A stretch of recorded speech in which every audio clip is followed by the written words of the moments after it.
Ayan, so magandang araw sa inyo mga idol. No? So meron na naman tayong bibigyan ng idea mga idol. Dun sa nag-request kung paano daw maglagay ng clutch lining na wala na yung pressure plate na dalawa.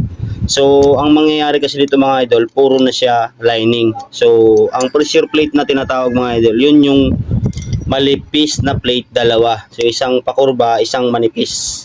So mga ganito siguro kalaki yun yan, ganyan.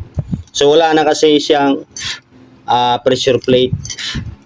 Okay, so dito para matuto kayo mga idol yan, panoorin nyo itong video na to para may idea din kayo kung paano maglagay ng clutch lining sa Rouser 180 to 20 200, 135, NS150, NS160, NS200, RS200. Ayan, so may mga pressure plate kasi yun mga idol. So pag wala na yun, ganito na ang gagawin nyo mga idol.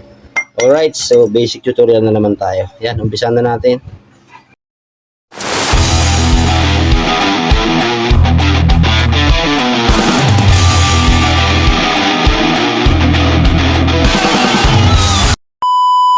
So umpisan na natin, no? Clutch lining.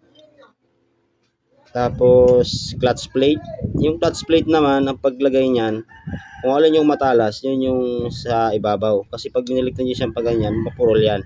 Dapat ang paglagay niyan ay ganyan, pati haya siya. Kung alin yung matalas, pag kinapa nyo, yun yung sa ibabaw.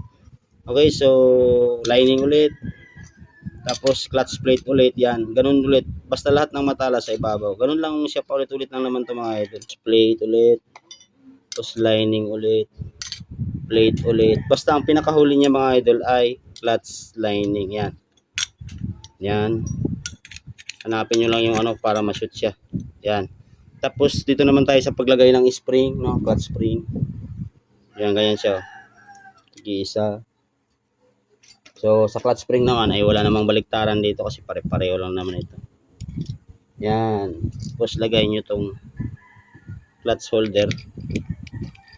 Yan, higpitan nyo lang siya. So ganyan. Tapos bago nyo sa higpitan mga idol, may technique kasi dito para hindi agad masira yung ano or hindi kaya maputol tong mga dulo, no? Yan, ganyan lang muna siya.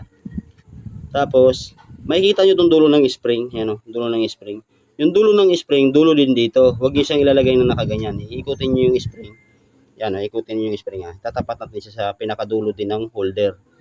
Para maganda ang pagka-play niya. Pagka piniga, talagang sulit. Yan. So, hindi lang basta-basta nilagay. Yan, dulo ng spring, dulo ng play, ng holder. Yan. Yan. Dapat lahat ganyan mga idol. Para maganda yung bigay ng spring niya. Tapos, yan, dulo ng holder, dulo ng spring.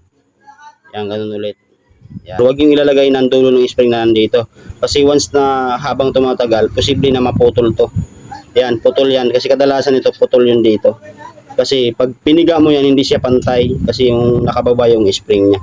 Okay, so yun lang mga idol. Maraming salamat at ingat tayo palagi mga idol.